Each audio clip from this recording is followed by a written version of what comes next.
1 and 2. Lesson 3, we said, store treasure in heaven, not on earth.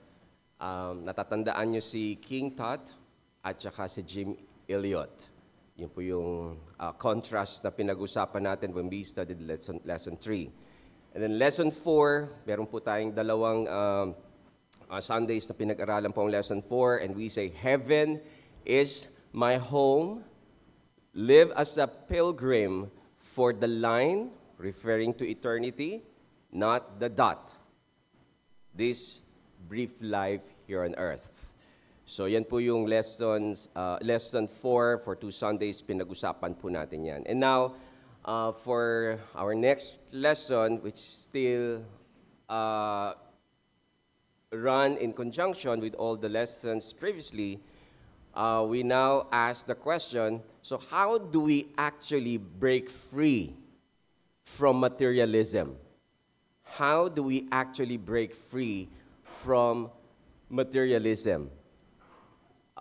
Kasi kahit na napag-usapan na natin lahat yung mga prinsipyo sa nakaraan, truth remains, mahirap pong magbigay. And if we are to diagnose what is causing that, it's really materialism. So probably we ask that question, how materialistic am I? Gaano ba ako ka-materialistic? Well, materialism is subtle. It doesn't announce itself. Hindi mo kaagad makikita o mahuhuli na ito ay materialism. Sometimes it's just about careful planning, but the reality of it, you keep a lot of it to yourself. And it could easily qualify as materialism. Instead, it creeps in quietly to our habits, reactions, and thought patterns. So yun yung dapat na mahuli natin sa ating sarili. No one will tell you that. But you can and you should be able to identify once it creeps in your mind, your heart, your day-to-day decisions. So before we open Scripture, let's do an honest diagnostic. There are a number of questions probably that we can ask ourselves about. And this could be one possible question. Do I measure success more by possessions or faithfulness? Of course, we know the answer. This is quite rhetorical. But how do we define making it in life? Pag tinanong natin, how do you define success? For example, we might say, I'm successful when I have a big house, a nice car, a comfortable retirement. Or successful to me means accumulating wealth and possessions. Or you compare yourself to others based on what they own. And a lot of times I see myself that way. Diba? Meron sila nun, meron ba ako nun? Diba? So, your sense of worth comes from your net worth. Magkano na ba? Nasa gobyerno, SALN natin, magkano na? Diba? Magkano na yung dinideclare sa income tax natin year after year? Mataas ba? Comfortable level na ba yon? Okay? Now, we have to be careful of all those because these are really going towards materialism.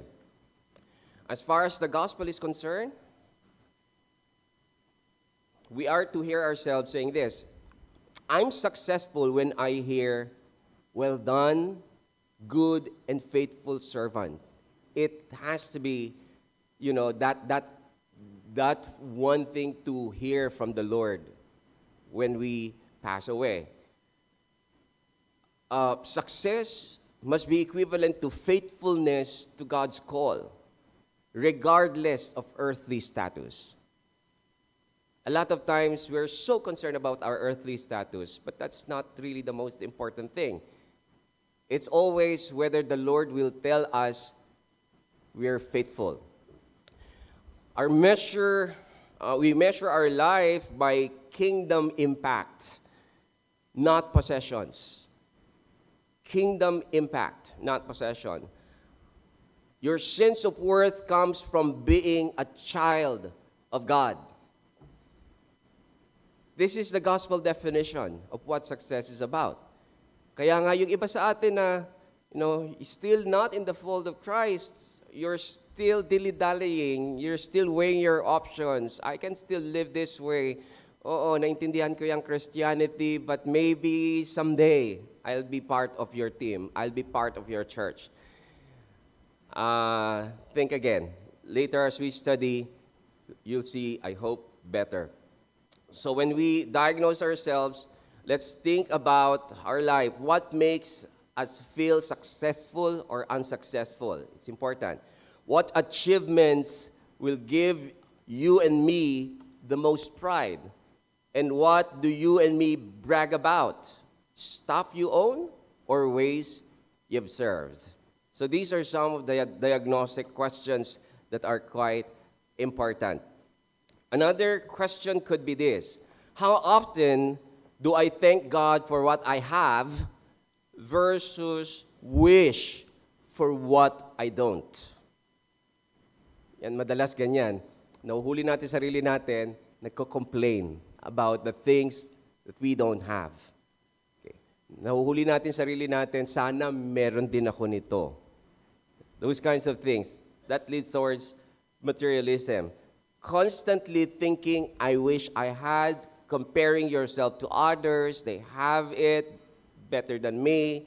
There's this feeling of discontent with what you have. Meron naman, pero parang kulang. Always wanting the next upgrade. May phone naman, pero may bago na kasing model, so I have to upgrade. Gratitude is rare. Longing is constant. That's leading towards materialism. But gospel thought pattern should be like regularly thinking, thank you, God, for. And you can always put all the other things next. Practicing contentment. We say, this is what the Lord has given me for this time of my life. This is enough. Feeling grateful for God's provision. Celebrating what you have instead of mourning what you lack. And gratitude is frequent. Sana yun nung nadidinig natin sa sarili natin. Lumalabas sa bibig natin, papuri, pasasalamat, pagtataas sa kabutihan ng Diyos sa atin. So the diagnostic here is, do you spend more time thanking God or wishing for more? When you see what others have, do you feel grateful or envious? Is your default emotion that of contentment or discontentment? So ask ourselves those questions. Now, these questions reveal where materialism has infected our hearts. In one way or the other, wala sa ating exempted sa materialism because we are in the world. Yung degree ng infection, yun yung gusto nating makita. The cure isn't trying harder to be content. Some of us are trying that way. Some of us are trying to live in a simple manner. That's good, but that's not necessarily the cure. The cure isn't just simplifying your life. What's the cure? The cure is giving. The cure is giving. Might wonder why. Okay, we'll go through different texts, but we'll focus more on our main texts, which will revolve around 2 Corinthians chapters 8 and 9. We're not going to read those long passages, but we'll pick some of the verses from those chapters, 2 Corinthians 8 and 9. And also, we'll look into Luke chapter 12, 13 to 21. So,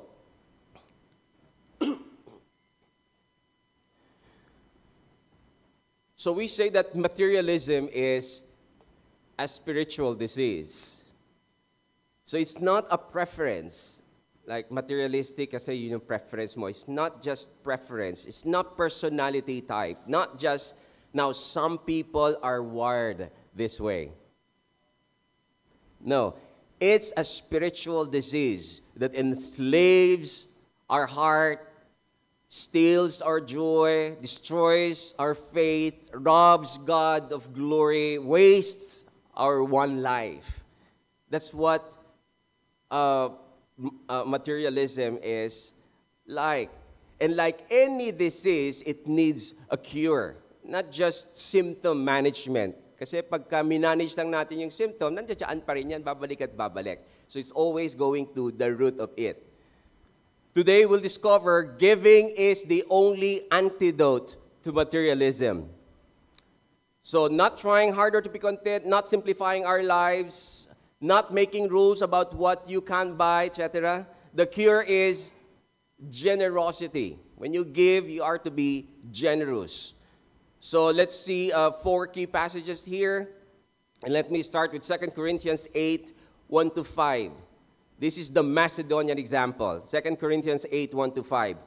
We want you to know, brothers, about the grace of God that has been given among the churches of Macedonia. For in a severe test of affliction, their abundance of joy and their extreme poverty have overflowed in a wealth of generosity on their part.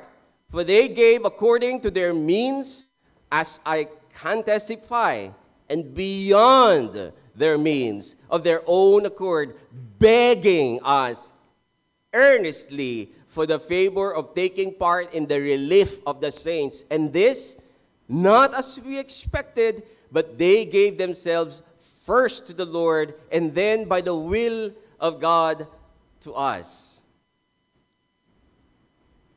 Napakagandang passage for us to really think about, contemplate, and let's think, applicable pa ba ito sa atin? Of course. Sinulat ng Panginoon to for our learning, for our example, the Macedonian churches.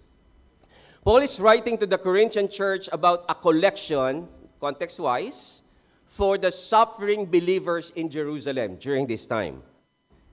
So ang mga churches sa Macedonia heard about the need of this church in Jerusalem. So he holds up the Macedonian churches, and we're talking about Philippi, Thessalonica, Berea, as examples. But here's what's shocking. The Macedonians weren't rich. Hindi sila mayaman ng mga tao o ng mga churches. In fact, in verse 2, it says there, they are in severe tests of affliction. Severe test of affliction. Affliction na, severe pa. Diba? Imagine nyo the description.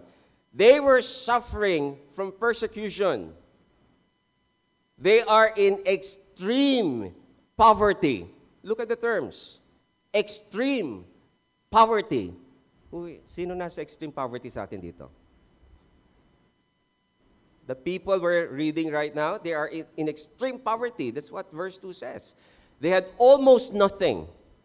You think these people need help themselves. Baka sila yung dapat natulungan. Itong mga naghihirap, nagdarahop ng mga tao na ito, baka sila ang talagang kailangan ng tulong. But why? Because in our terms, in our standards, we say, they can't afford to give. But there are 3 astonishing characteristics of Macedonian giving, as we have read in verses 1-5.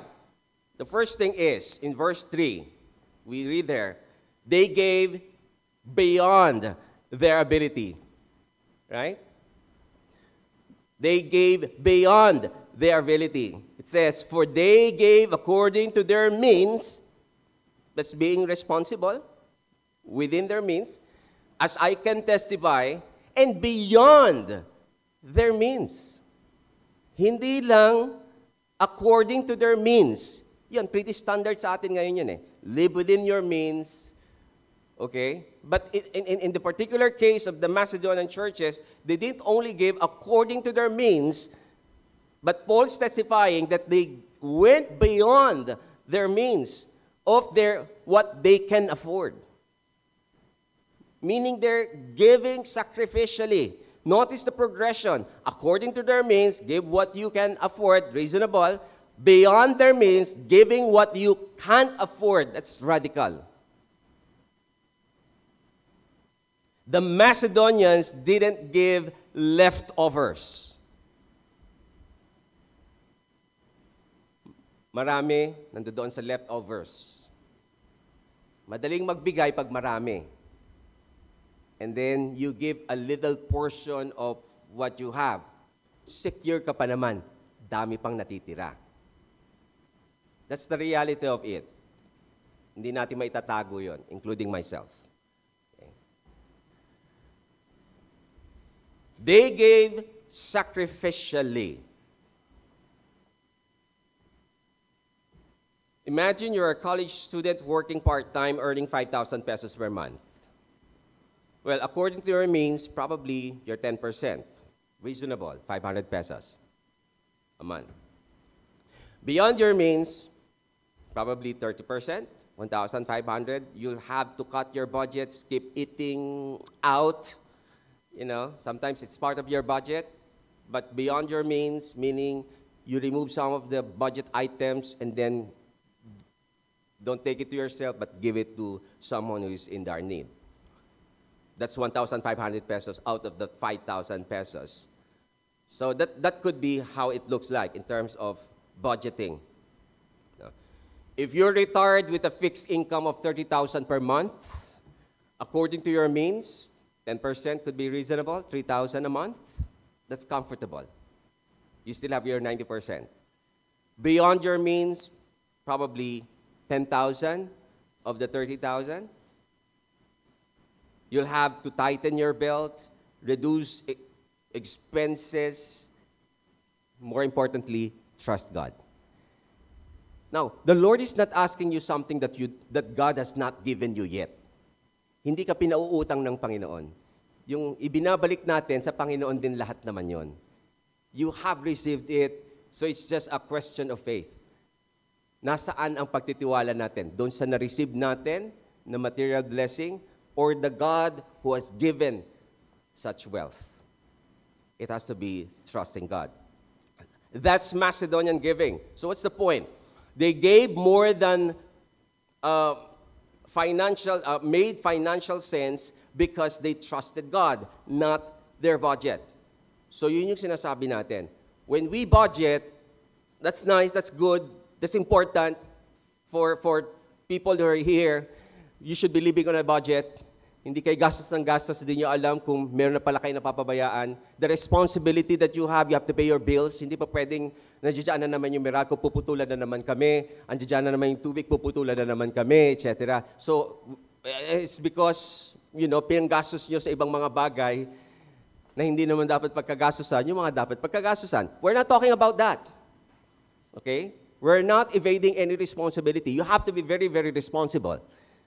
But when it comes to, giving, sanay tayo na kumakain 8 beses isang araw. Pwede bang i-reduce natin sa 3 na lang? Totoo naman yan. Filipino talaga. Pag sa pagkain, halos walang oras. Hindi ako nagbibiro. Kami ako Amerikano, ka-work ako na Amerikano araw-araw. Hindi sila sanay. Hindi sila sanay. Sabi niya, kain kayo ng kain. Kain kayo ng kain. Sa kanila, 2 lang, yun na yung marami. Hindi sila nagtatatlo nga eh. Okay? Si pastor lang nakakatalo sa atin dyan. Isa lang kasi siya eh. Oh, man. Pero tayo, 5, 6, 7. Pwede bang bawasan yun? Pag kinount natin yung maliliit na yon, pinagsama-sama natin in a month time, malaking savings yan. And that's something that we can always give out. That's what we're talking about when we talk of generous giving. What other characteristic we learn from the Macedonian churches? Sabi doon sa verse 4, begging us earnestly for the favor of talking or of taking part in the relief of the saints. They begged earnestly. Wow. They begged earnestly. Mahihirap na tao to, ha? Almost nothing. Isipin nyo, ako ba ito? Ako ba yung mahirap sa church na to? If you are, ito yung statement na madidinig doon sa Macedonian churches. They begged for Paul accepting their gifts. Begged earnestly. This is stunning. Pag-isipan nating maigi. Usually, missionaries beg people to give. That's a usual thing, di ba? May pupuntang missionary sa church or may magbabalita ng mga missionary sa church and then somehow begging for something that the church could give. But the Macedonians, they turn it around. They begged for the privilege of giving. Sabi, we hear here, Paul, please let us give. That's what they're practically telling Paul. Don't exclude us just because we're poor. That's what they're saying. We want to participate.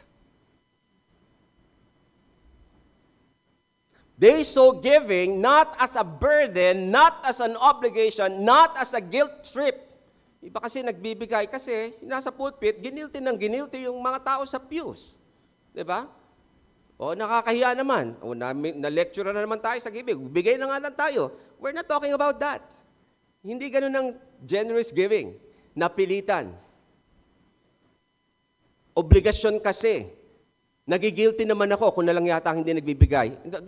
That's not what we're talking about. They saw giving us a privilege, an honor, a joy, an opportunity. So kung ganyan ang mindset natin, hindi mo makikita na nagdidili-dali or parang holding back kung ano yung gusto niyang ibigay. Baka kasi hindi kami makakain ng 5 beses na eh. Hindi muna ako magbibigay. Walang ganun. Okay lang, kahit magdalawang kain lang kami ngayon, mas may nangangailangan. Why the difference? Because they weren't giving out of duty. They were giving out of grace.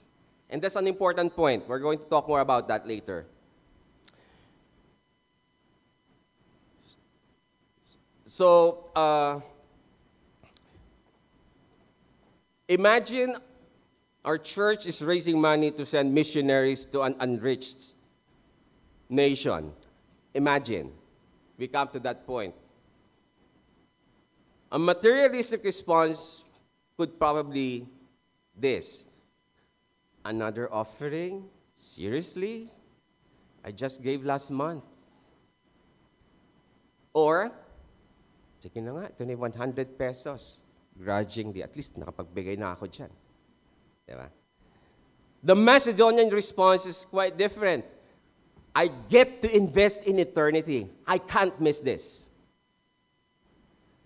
Give 1,000 joyfully even though it stretches you. Again, ulit-ulitin ko, hindi tayo hinihinga ng something na wala tayo. It's with us. Hindi natin. Because other churches, pangungutangin ka. I've been a part of that kind of church before. Kung kailangan mo ipangutang kasi na-i-pledge mo na yan, mangutang ka. Para maibigay mo yung pledge mo, tandaan mo, pledge mo sa Panginoon yan. Babawian ka ng Panginoon.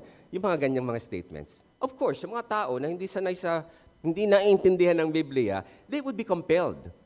And a lot of poor people are really suffering. Like that example of the widow's mite. Compel eh. Just because the Pharisees are pushing, devouring these people.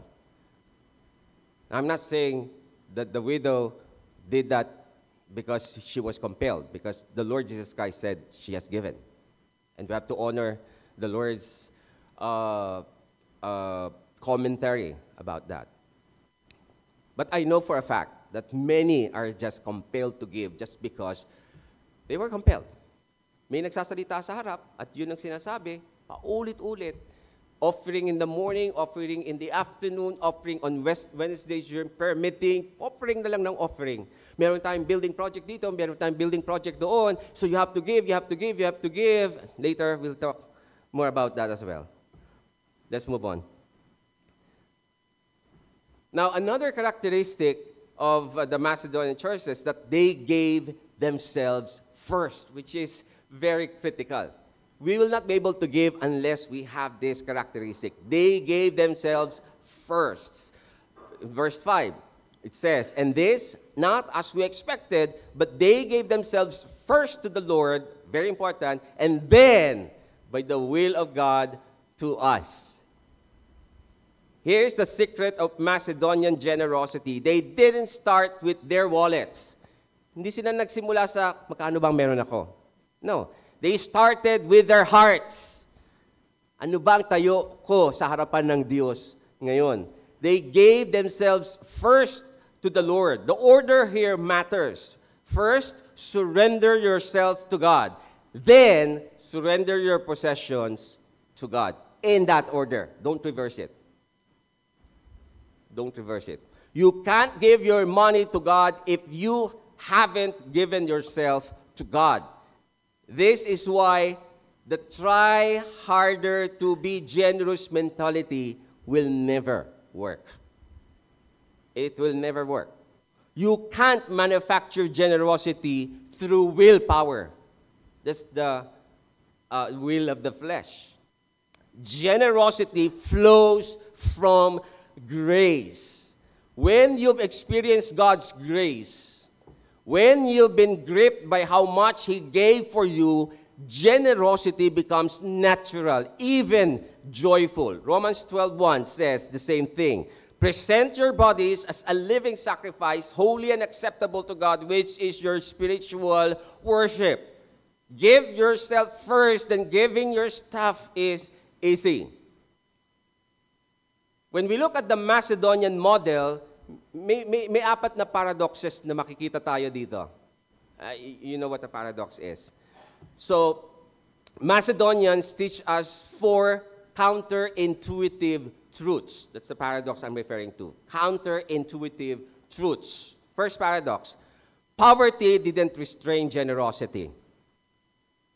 Rather, it released joy. That's a paradox. Poverty didn't restrain generosity. Pag poor mentality tayo, mahirap ako, so dapat binibigyan ako. That's the natural thing. But in the case of Macedonian churches, it's the other way around. Poverty didn't restrain generosity, it released joy. They were poor, but joyful. They had little, but gave much. Their circumstances said, you can't afford to give. Their heart said, we can't afford not to give. The lie materialism tells is this: when I have more, then I will be generous. That's a lie. That's a big, big, fat lie. The truth is, if you're not generous with little, you won't be generous with much. That's the truth. Don't wait until you have a lot of things to share and then you be generous. You will never be. You will never be. Paradox 2. Affliction produced abundance. Affliction produced abundance. You can find that in verse 2. Severe tests of affliction plus extreme poverty equals wealth of generosity. Suffering didn't make them stingy. It made them generous. Crisis didn't close their hands. It opened them. Basahin natin ulit ng basahin yung text natin, 2 Corinthians 8:1-5. Why? Because suffering taught them, ano yung tinuro sa kanilang sufferings? Earthly things don't satisfy. Only God does. Napaka-importanting prinsipyo. Only God can truly satisfy. Not whatever they have. Paradox 3. Giving beyond their means actually gave them more. Giving beyond their means actually gave them more. They gave more than they could afford, but they didn't go bankrupt. Why? Because God provided. That's the thing. their trust is not in their resources. Their trust is in the Lord. The Lord will provide. I can't help but be reminded again of the story of George Mueller. Right? Yung provision ng Panginoon kasi, masyado na tayong nasanay sa mundo na to, kailangan nandiyan na. Para magtiwala ako, kailangan nakikita ko na. Kailangan nahahawakan ko na. Kailangan nasa bangko ko na para mapagtiwalaan ko. Hanggat wala pa dyan, hindi pa ako satisfied. Hindi pa ako makapagtiwala. Hindi pa ako sigurado. Where then is our trust? In our idols, not in God. Be careful about that. 2 Corinthians 9:8 promises, look at this, 2 Corinthians 9:8, and God is able to make all grace abound to you, so that having all sufficiency in all things at all times, you may abound in every good work. We cannot outgive God. Believe it. You, me, cannot outgive God. Moving to the fourth paradox. Joyful giving arises from grace, not abundance. Joyful giving arises from grace, not abundance. The Macedonians didn't have abundance of money, for sure. They had abundance of grace in verse 1. And grace produces generosity, as we have read in verse 8. So this is the key.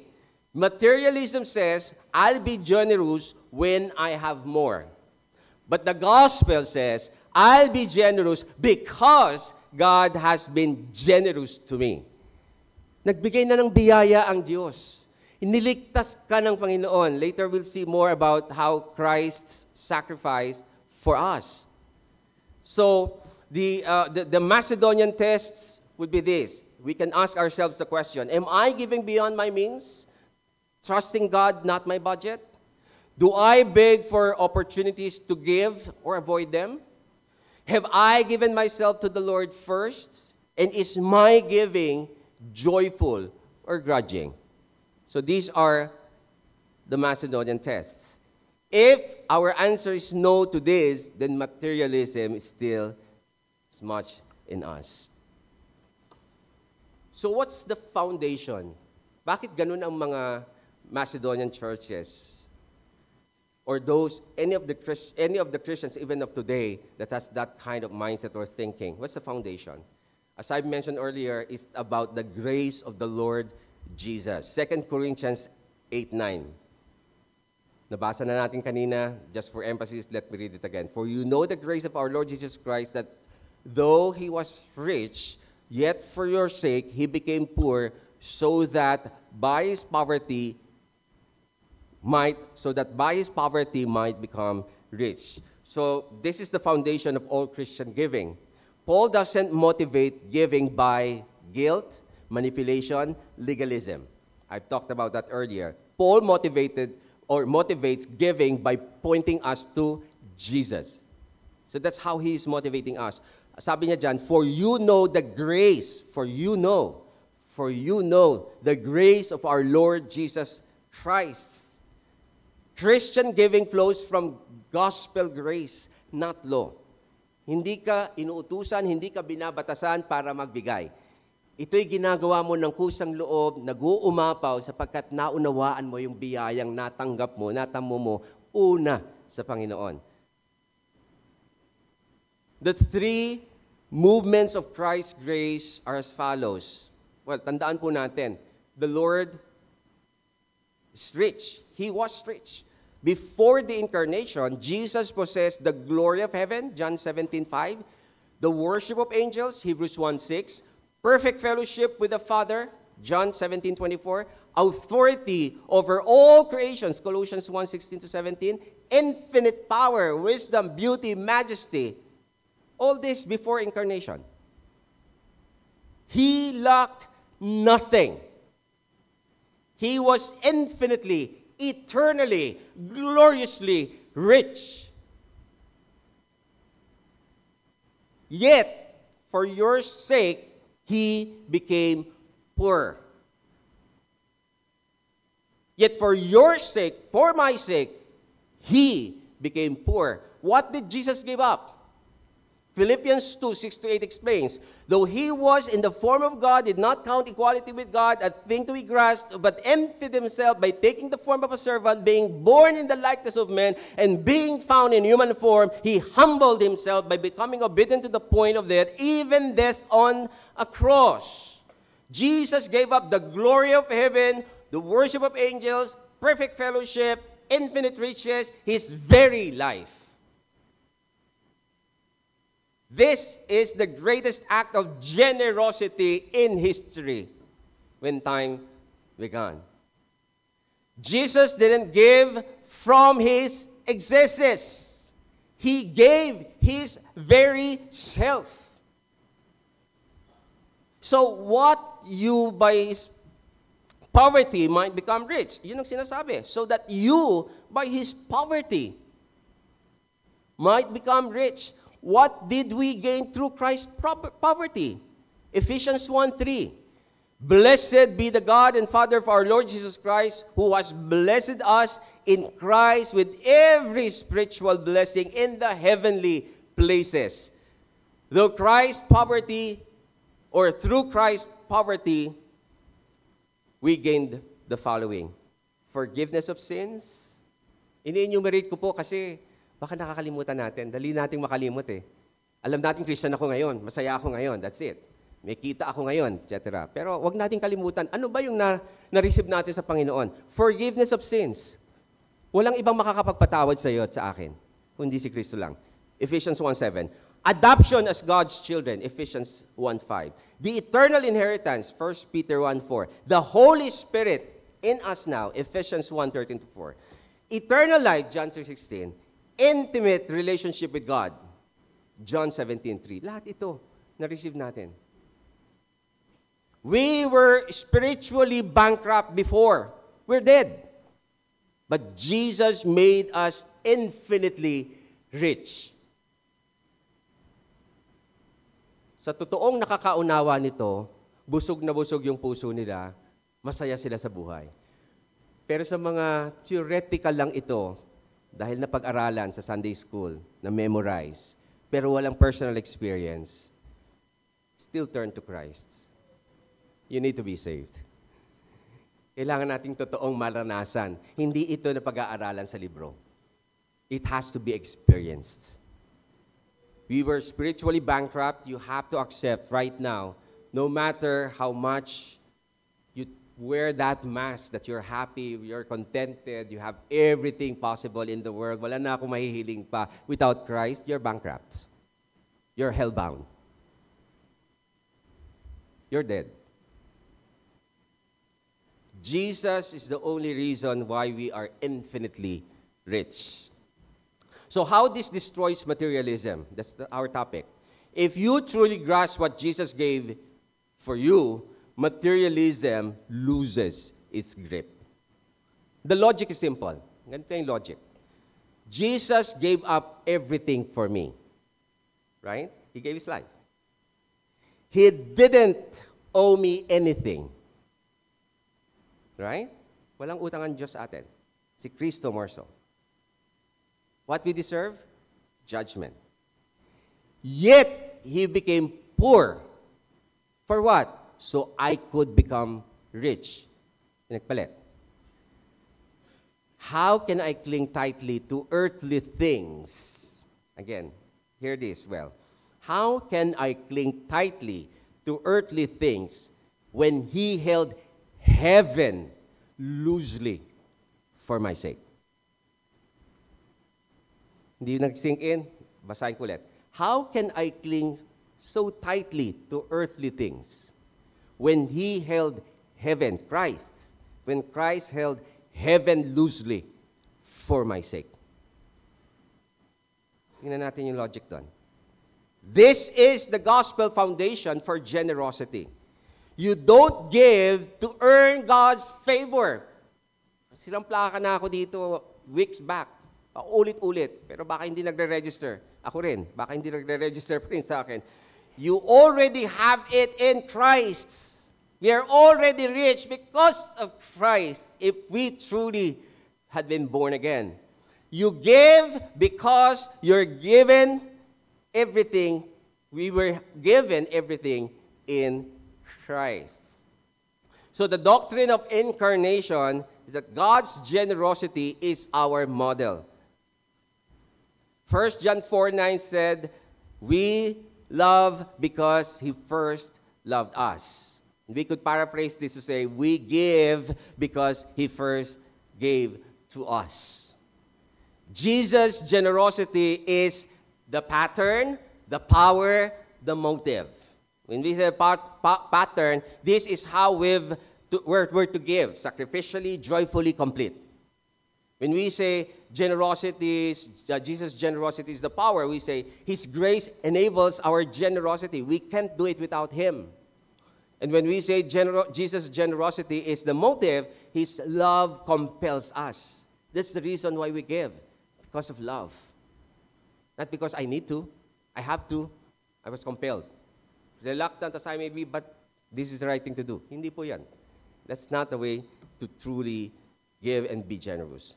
When you're tempted to hoard, look at the cross. When you're tempted to be stingy, remember the incarnation. When you're reluctant to give, meditate on Christ's poverty for you and for my sake. So what's the Jesus test? Ask ourselves the question, do I give like Jesus gave, sacrificially, not just from excesses? Is my giving motivated by His grace or by by guilt or by law? Would I give up something precious if it meant others could gain spiritually? So let's ask those questions. Still have 5 minutes. Lagi akong kapos. Iniiksi ko naman to eh. Pero talagang hindi umiiksi pag nagsasalita na eh. Mechanism. May mechanism. Paano? We have to be very practical. Ano yung mechanism? May prinsipyo kasi. There's this harvest principle. 2 Corinthians 9:6-11. 2 Corinthians 9:6-11. The point is this, and I quote, whoever sows sparingly will also reap sparingly, and whoever sows bountifully will also reap bountifully. Each one must give as he has decided in his heart, not reluctantly or under compulsion, for God loves a cheerful giver. And God is able to make all grace abound to you, so that having all sufficiency in all things at all times, you may abound in every good work. As it is written, He has distributed freely. He has given to the poor. His righteousness endures forever.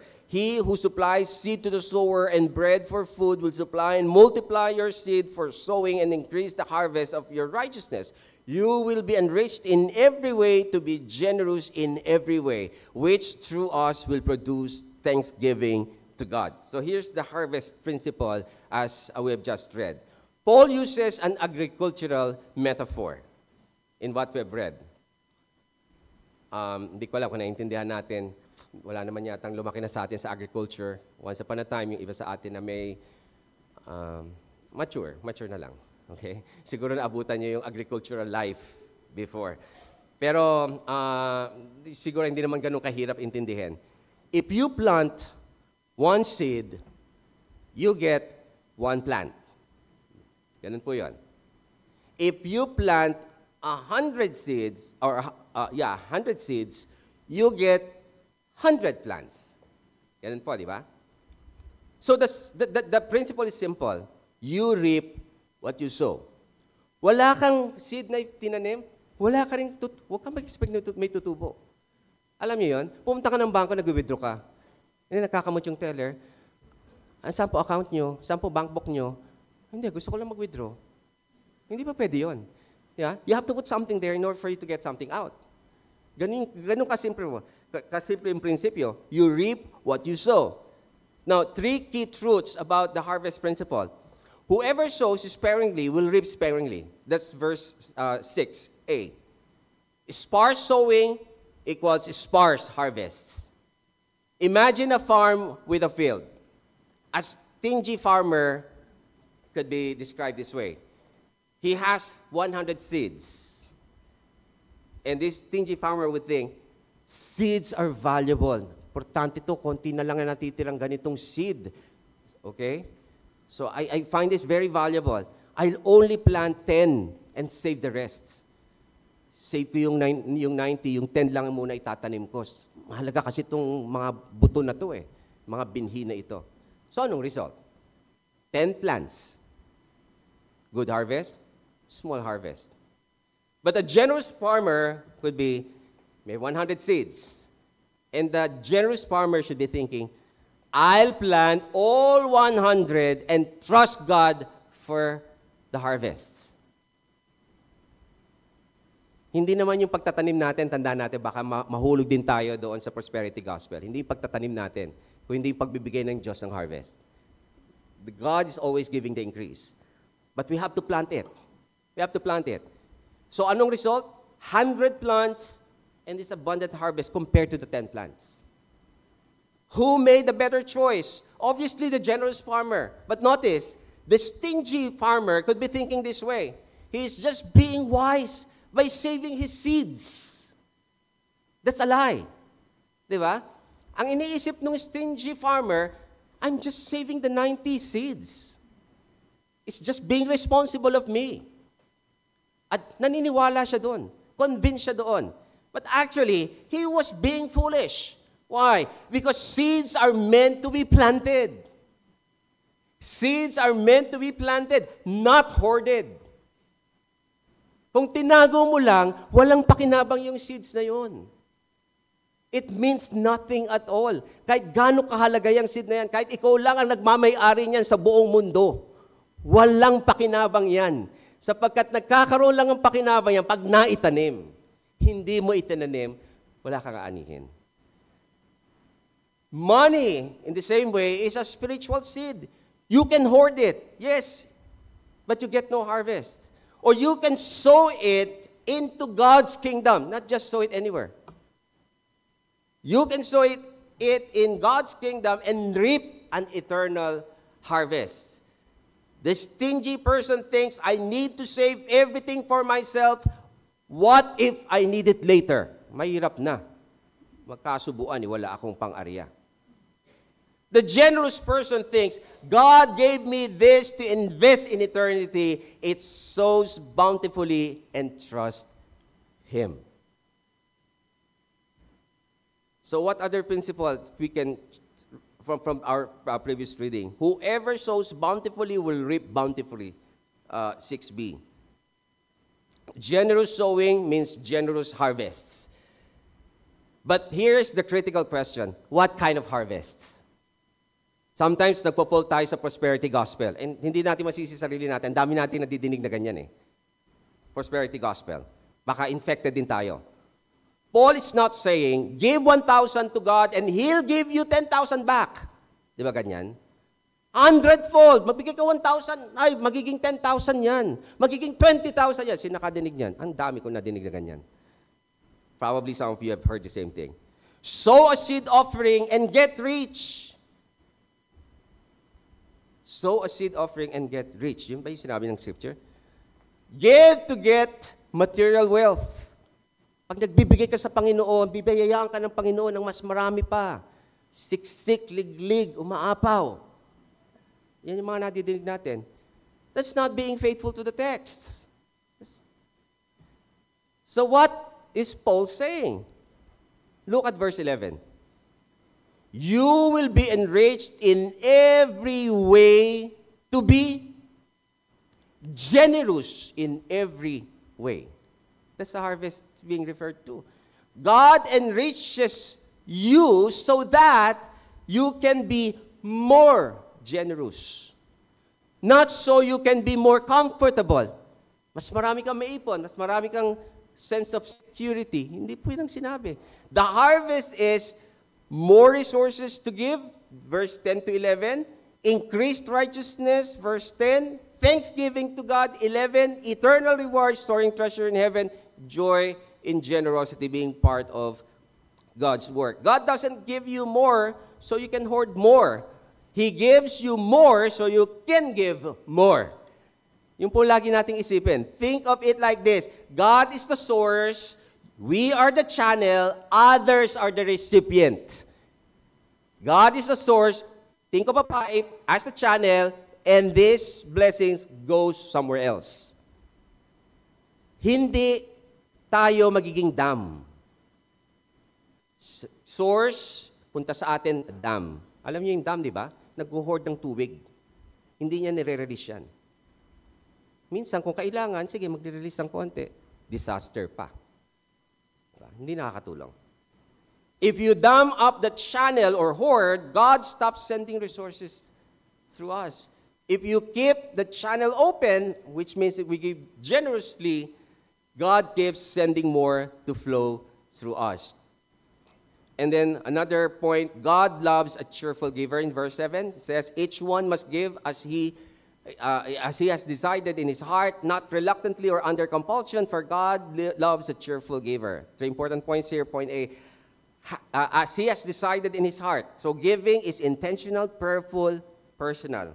This isn't manipulative fundraising, emotional pressure, public shaming. Kaya hindi tayo nagre-raise ng fund.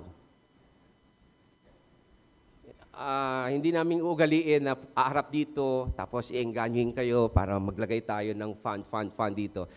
As the Lord prospers, so the Lord is telling us, okay, you do this, you do that, because He has provided the resources. Okay? Hindi nyo dapat madinig sa amin na pressure kayo na magbigay. And I hope I'm not sounding that way. Pagbaba ko dito, sabi ito na naman, pinagbibigay na naman kami. Wala po akong pinagbibigay sa inyo.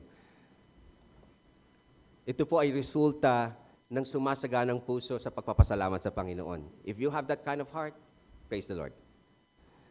So, sinabi nga dito, not reluctantly or under compulsion. Otherwise, we will be violating this part. Diba? Sabi ng verse, not reluctantly or under compulsion. God doesn't want us to give grudgingly, guilt-driven kind of giving, or pressured giving. God wants willing giving, joyful giving, free giving. That's what it is. Why? Because reluctant giving reveals your heart isn't in it. Hindi naman talaga nandoon yung puso mo. You're giving out of duty, not love. God loves cheerful giver, sabi. The Greek word for cheerful, the Greek word for cheerful, hilaros. Where we got the term hilarious.